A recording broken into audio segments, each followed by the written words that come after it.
오늘 저희가 교독한 본문을 중심으로 바다 위를 걸어오신 예수님이라는 제목 가지고 함께 말씀 나누겠습니다.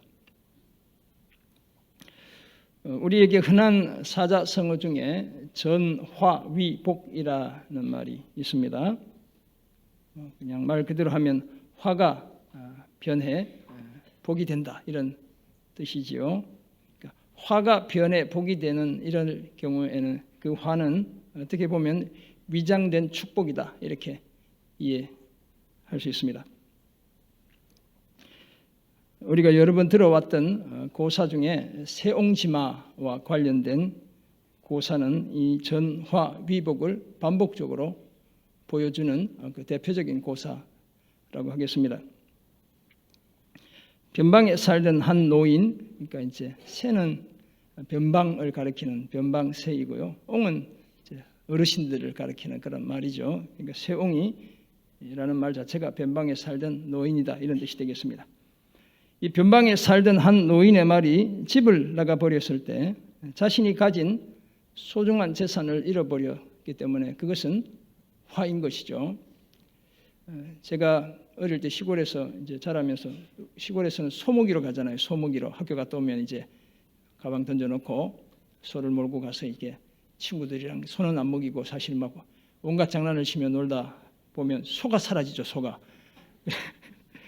제가 이제 제 소가 사라진 거예요. 제 소가. 그래서 친구들은 다 돌아가고 저는 소를 찾으러 들판으로 다니는데 방송이 나와요. 소가 아니라 이제 나를 찾는 방송이. 그만큼 집에 이제 소를 잃어버렸으니까 집에 그냥 가면 혼날까 봐 겁이 나가지고 그 소중한 재산이니까 그렇게 밤늦도록 찾아다닌 기억이 있죠. 그런데 이렇게 잃어버린 그 말이 야생의 준마들을 여러 필 데리고 집에 돌아오죠. 그러니까 갑자기 복이 굴러 들어온 것입니다. 온 동네 사람들이 부러워했습니다. 그런데 그 말을 타던 그 집의 아들이 말에서 타다가 떨어지고 말았죠. 넓적다리뼈가 부러져서 평생 장애인으로 살아가야 했습니다. 그러니 이번에는 복이라고 생각했던 그것이 큰 화가 되고 말았습니다. 그때 북방의 오랑캐들이 쳐들어왔고 징집을 당한 동네의 젊은이 10명 중 9명은 목숨을 잃게 되었어요. 다행히도 이 세옹의 아들은 다친 다리 때문에 군대에 끌려가지 않게 되었습니다. 목숨을 부지하게 되었죠. 그래서 이번엔 오히려 다리를 다친 것이 복이 되었습니다. 그래서 인생 만사 세옹지마다 어떤 것이 좋은 것인지 어떤 것인지 모르는 그 일들이 번갈아 가면서 일어나는 것이 우리 인생이다 이렇게 이야기하는 겁니다.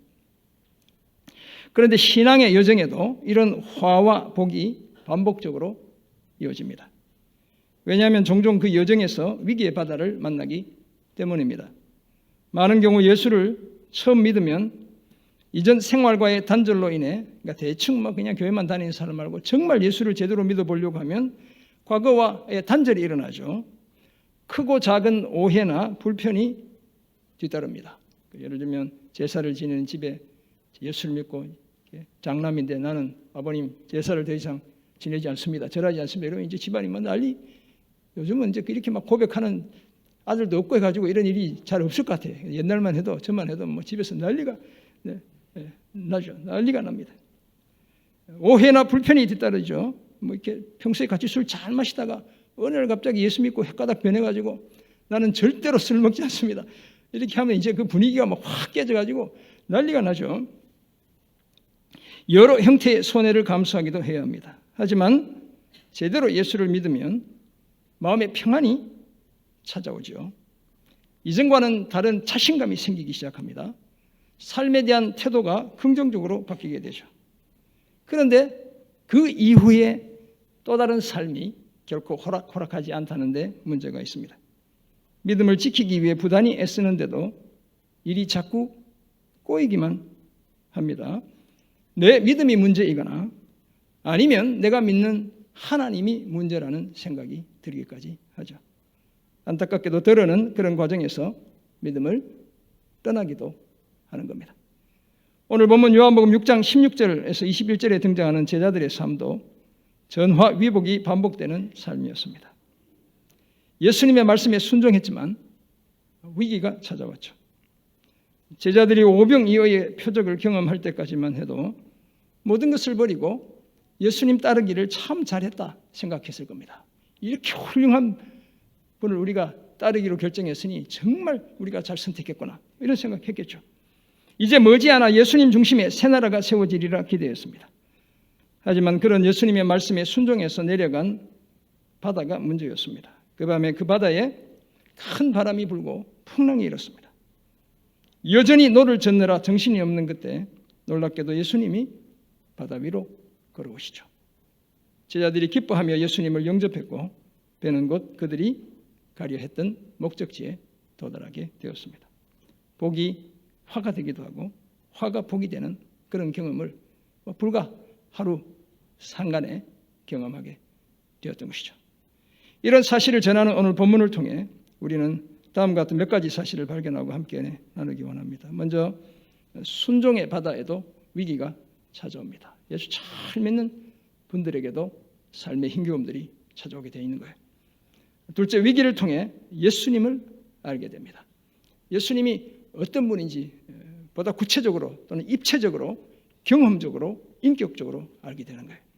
그리고 마침내 그 주님과 함께 좌충우돌하고 비틀비틀하는 것처럼 보이지만 목적지에 도달한다는 사실을 오늘 본문이 가르쳐 주고 있습니다.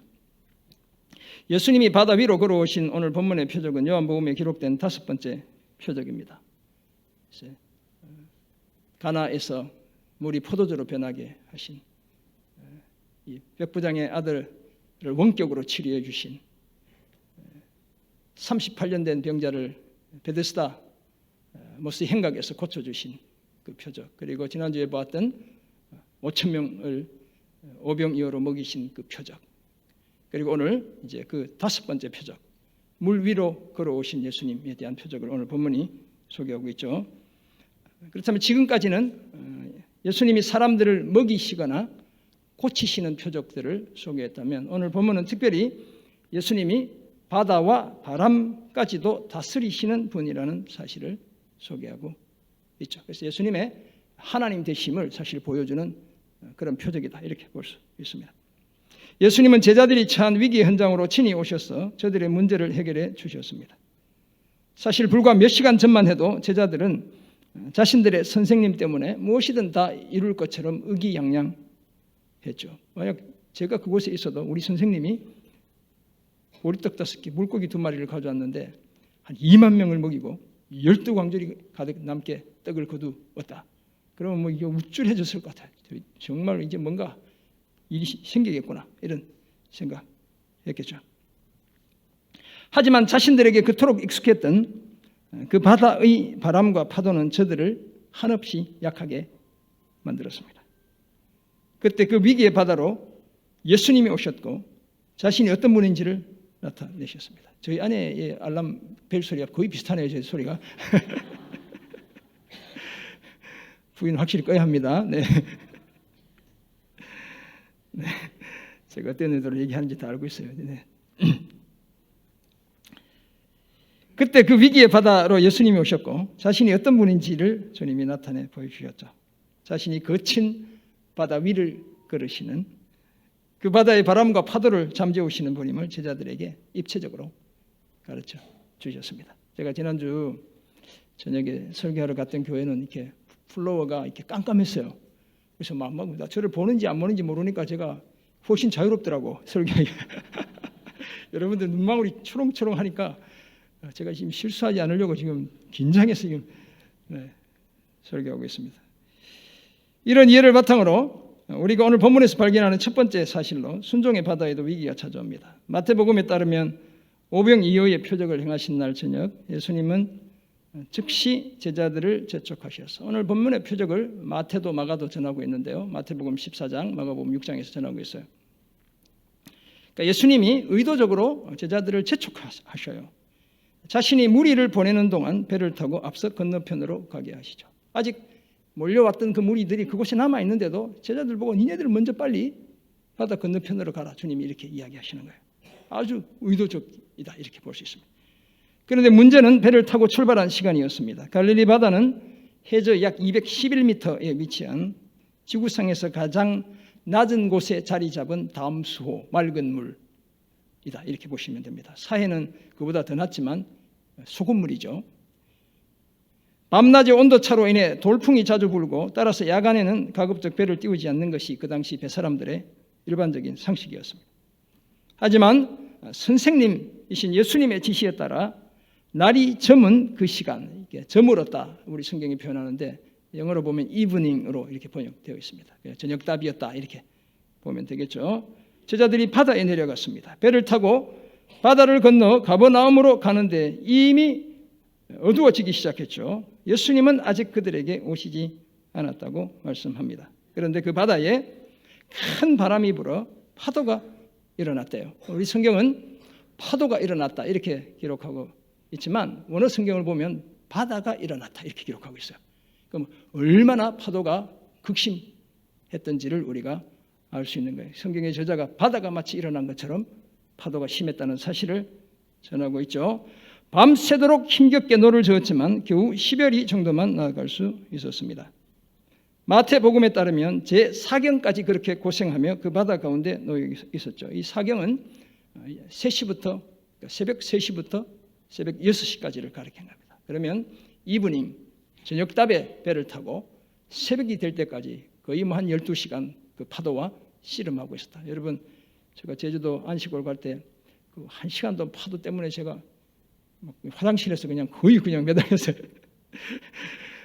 배멀미 한번 해보신 분들 아실 거예요. 그 파도가 얼마나 내가 이러다가 죽을 수도 있겠구나 이런 생각이 든단 말이죠. 그런데 12시간을 그렇게 그곳에 놓여 있었죠.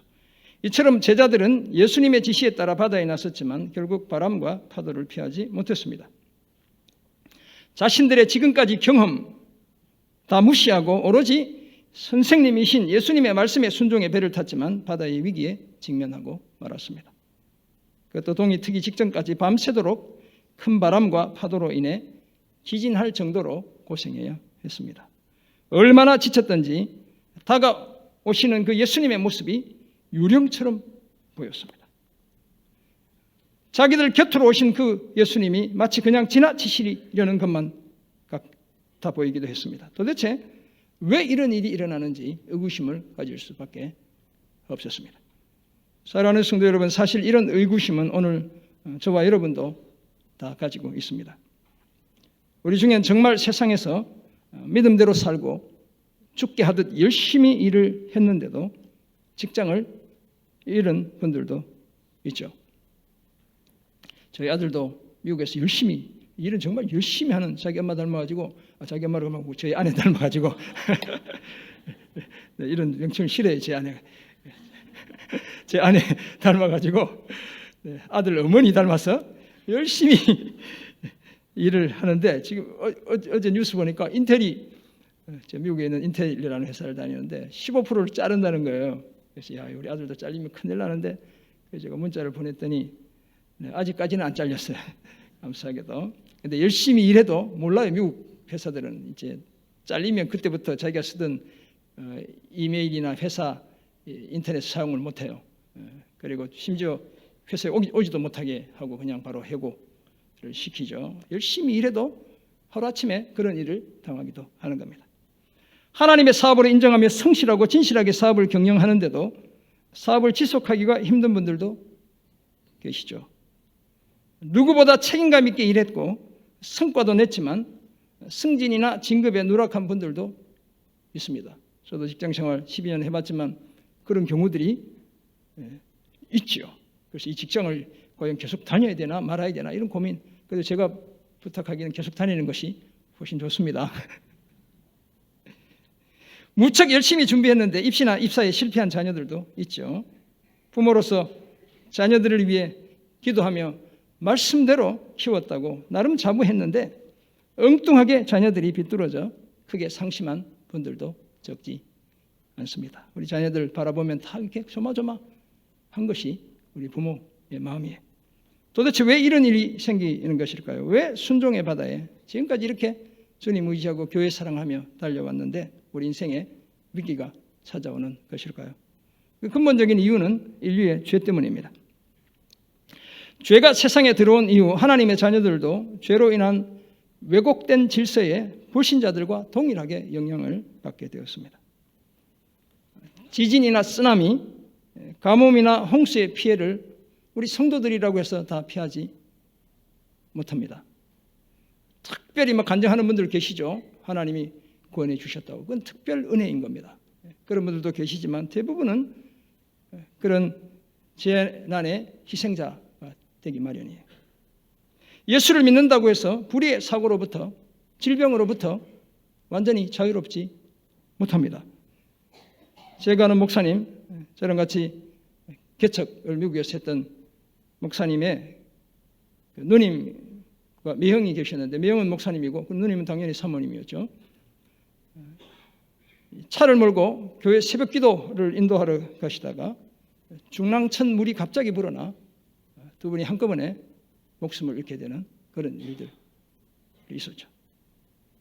이런 안타까운 일이 생기는 이유는 아담과 하와의 범죄 이후 세상의 그 구조적인 악이나 부조리가 모든 사람들에게 동일하게 영향을 미치기 때문에 그런 겁니다. 깨어진 그 질서가 동일하게 우리 성도들에게도 영향을 미치기 때문에 그런 것이죠. 또 다른 이유가 있죠. 그것은 다름 아니라 위기를 통해 하나님이 어떤 분인지를 보여주시기 위해서인 겁니다. 따라서 성도들의 삶의 위기는 하나님을 인격적으로 만나는 기회입니다. 소위 화가 복이 되는 기회라고 말할 수 있습니다. 오늘 본문이 보여주듯 제자들이 바다에서 만난 위기는 예수님이 어떤 분이신지를 확실히 알 수 있는 기회였습니다. 나아가 그 예수님의 구원을 직접 경험하고 누리는 기회였죠. 그러므로 우리는 순종의 길에서 만나는 위기에 너무 주눅들지 않아야 합니다. 스스로를 너무 자책하지 않아야 하고 내 죄 때문이라고 너무 자기 자신을 몰아세우지 않아야 하고 지나친 자기 연민에 빠지지도 않아야 합니다. 나만 당하는 것 같은 그 위기를 다른 누군가도 겪고 있고 때로는 더 큰 아픔과 슬픔에 놓여 있다는 사실도 기억해야 합니다. 믿음의 눈을 뜨고 그 위기 속에, 그 아픔 속에 하나님의 뜻이, 하나님의 길이 있음을 우리는 깨달아야 합니다. 나아가 그 위기 중에 이루실 하나님의 큰 구원을 기대하고 믿어야 합니다. 그러므로 삶의 위기 속에서 오히려 하나님의 구원을 기대하고 확신하며 살아가는 그런 우리가 되기를 주의 이름으로 축원합니다. 아멘. 오늘 본문에서 발견하는 두 번째 사실로 위기를 통해 예수님을 알게 됩니다. 오늘 본문 19절에 따르면 제자들이 노를 저어 12월쯤 가다가 예수님이 바다 위로 걸어 배에 가까이 오심을 보고 두려워했습니다. 두려워했다는 말은 무서워했다. 이제 포배 오니까 무서워하다 이런 뜻도 있지만 또는 깜짝 놀랐다 이런 뜻도 되겠습니다. 제자들이 이런 반응을 보인 이유는 마태복음의 병영구절에 잘 나와 있습니다. 마태에 따르면 제자들은 그 밤에 배가 이미 육지에서 술이나 떠난 상태에서 바람이 거스르고 물결이 높아 고난을 당하고 있었죠. 그런데 예수님이 밤 사경 곧 아직 어둑어둑한 그 시간에 바다 위로 걸어서 제자들에게 오셨습니다. 제자들이 예수님이 바다 위로 걸어오심을 보고 앞에서 잠깐 보았지만 유령이라 생각했죠. 얼마나 무서웠던지 소리까지 지르며 난리가 났습니다. 밤새도록 바람과 파도와 싸우느라 지칠 대로 지친 저들이 멀리서 다가오는 그 물체의 실루엣을 보고는 선생님이신 예수님이라 미처 생각지 못하고 유령이라, 귀신이라 이렇게 생각했습니다. 그런 제자들에게 예수님이 즉시 이르시기를 안심하라, 나니 두려워하지 말라라고 말씀하시죠. 베드로는 진짜 예수님인지 가짜인지 귀신인지 확인하기 위해 자신을 명해 물 위로 오라고 해달라고 요청합니다. 그러자 예수님이 오라고 하시죠. 베드로는 배에서 내려 물 위로 걸어서 예수님께로 갔습니다. 하지만 바람을 보고 무서워했고 물속으로 빠져들며 소리를 질러 주여 나를 구원하소서라고 외치게 되었습니다. 예수님이 즉시 손을 내밀어 베드로를 붙잡으시며 이르시기를 믿음이 작은 자여 왜 의심하였느냐라고 말씀하시죠. 이처럼 예수님으로 인해 베드로도 얼마간 물 위를 걸을 수 있었습니다. 왜냐하면 바다와 바람을 다스리시는 우리 주님이 거기에 계셨기 때문입니다.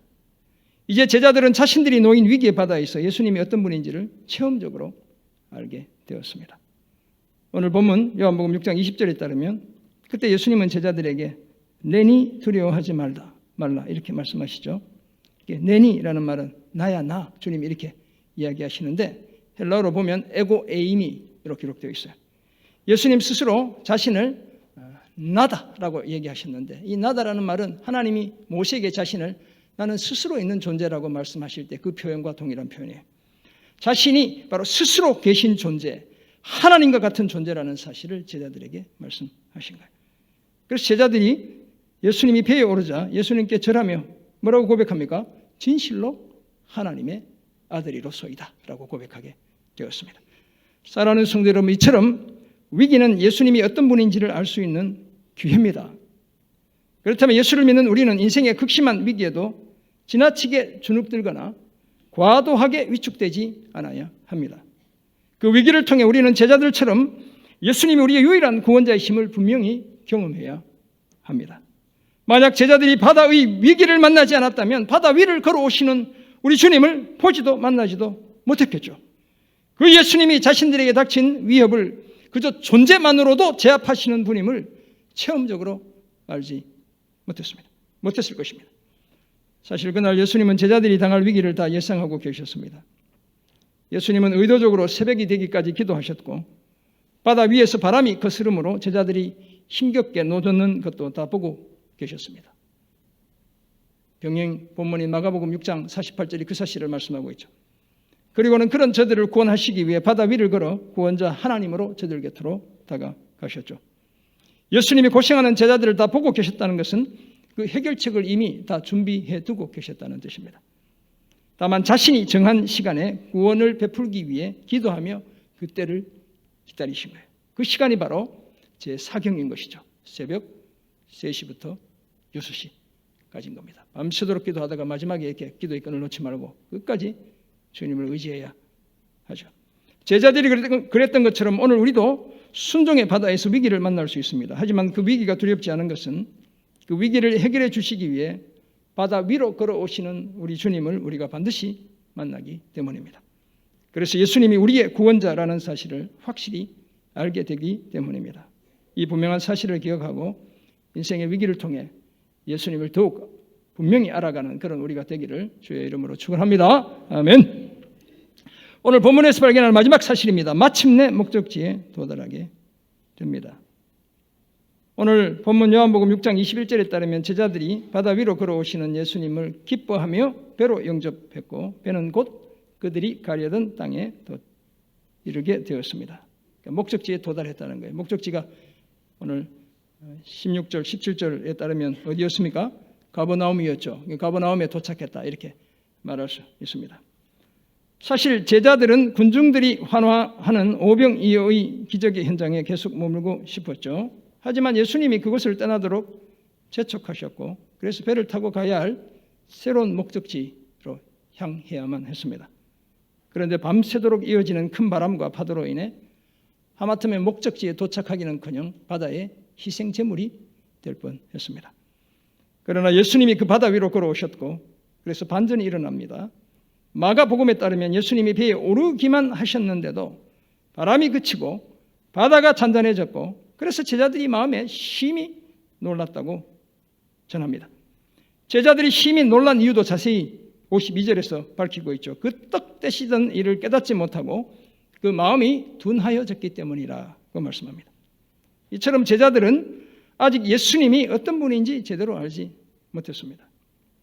제자들이 오늘 보면 21절에 따르면 기뻐하며 기뻐서 영접했다 이렇게 말하고 있지만 사실 원어는 기꺼이 영접했다 이런 뜻을 갖고 있어요. 유령인 것처럼 보였지만 기꺼이 영접했다 이런 의미가 되겠습니다. 제자들이 예수님을 기꺼이 배로 영접하긴 했지만 예수님이 누구신지에 대한 분명한 인식은 여전히 부족했습니다. 그럼에도 불구하고 배는 제자들이 가려던 그 땅 가버나움에 도착하게 되죠. 왜냐하면 모든 인류를 마침내 소망의 항구로 인도하시는 우리 주님이 그 배에 함께 계셨기 때문입니다. 시인은 시편 107편 23절 24절에서 배들을 바다에 띄우며 큰 물에서 일을 하는 자는 여호와께서 행하신 일들과 그의 기이한 일들을 깊은 바다에서 보나니라며 노래했습니다. 제가 좋아하는 시편이고 이 시편 가지고 5번 설교도 했고 이렇게 기억이 잘 안 나시겠지만 그런 시편이에요. 일을 하던 그 바다에 광풍이 일어나 바다가 물결을 일으키는 것은 여호와께서 명령하시기 때문이다. 시인이 이렇게 고백해요. 파도가 얼마나 심한지 하늘로 솟구쳤다가 바다 깊은 곳으로 내려가는데 그 위험 때문에 영혼이 녹아날 지경입니다. 배에 탄 사람들이 이리저리 구르며 취한 자같이 술 취한 자처럼 비틀거리고 그들의 모든 지각, 모든 지식, 모든 경험마저 다 혼돈 속에 빠져듭니다. 아무 소용이 없게 된다는 거예요.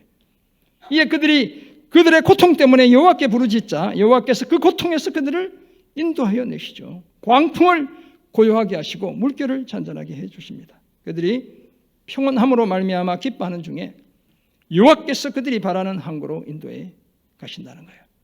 시인의 고백이죠. 마치 오늘 보면 요한복음 6장 21절의 내용과 매치가 되는 그런 시인의 노래라고 말할 수 있습니다. 예수님이 바로 이런 우리를 마침내 소망의 항구로 인도하시는 하나님이라는 사실을 오늘 본문의 표적이 소개하고 있는 겁니다.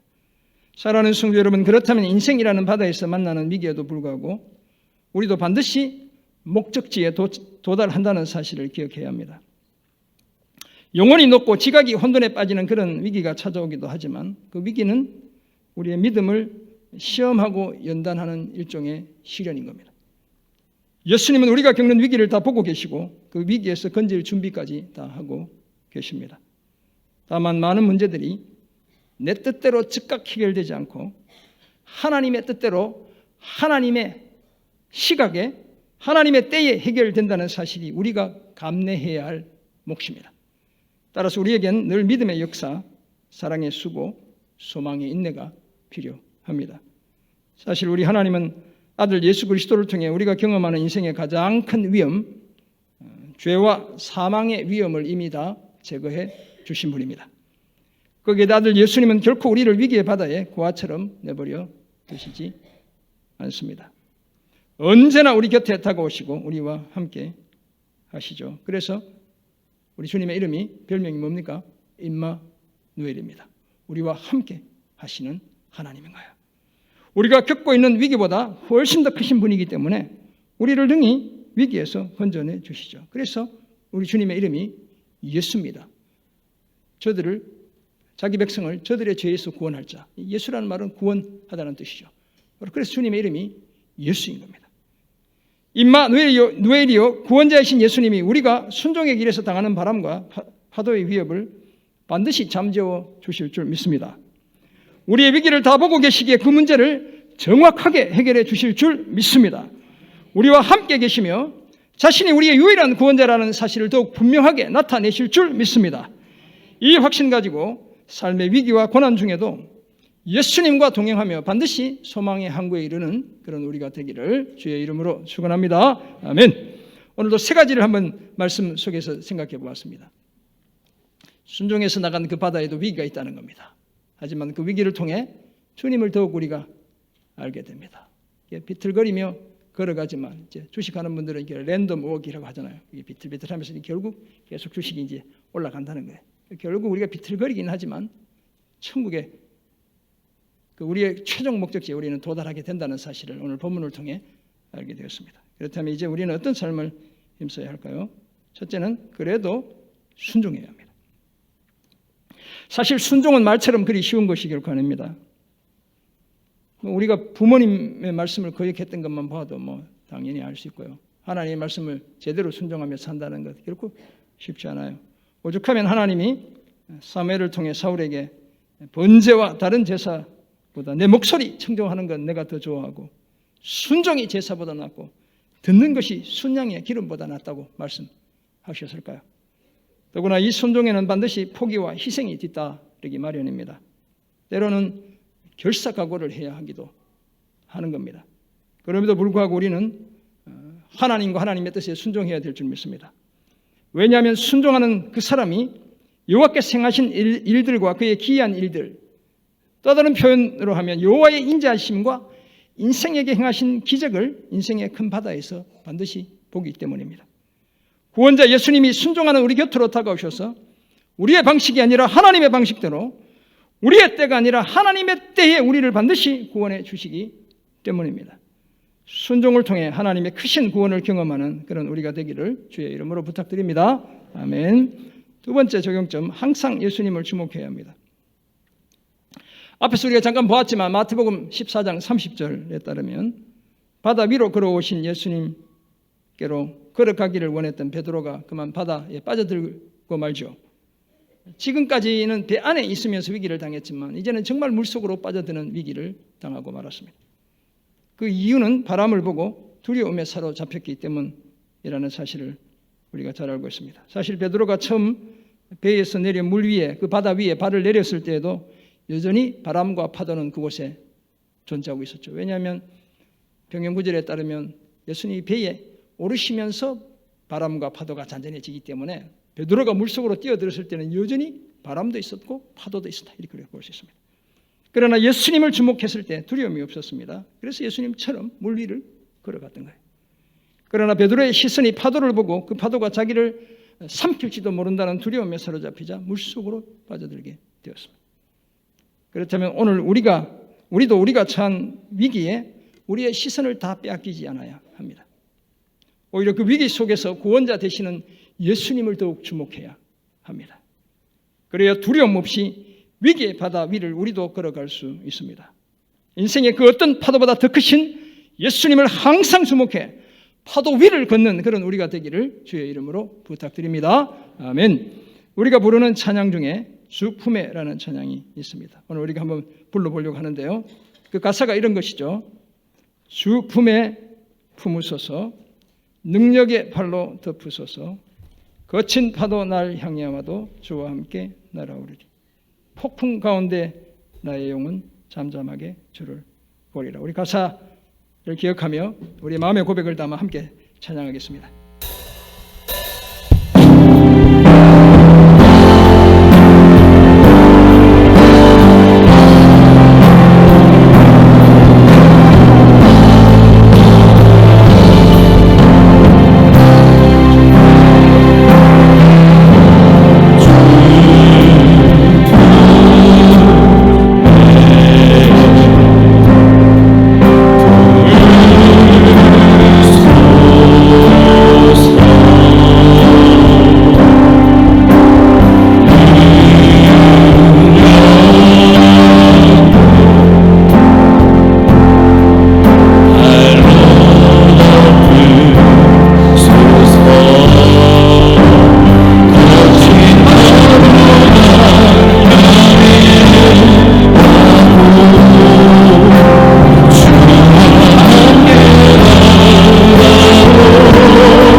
고백처럼 거친 파도 우리를 향해 달려와도 주님과 함께 그 파도 위를 날아오르게 될 줄 믿습니다.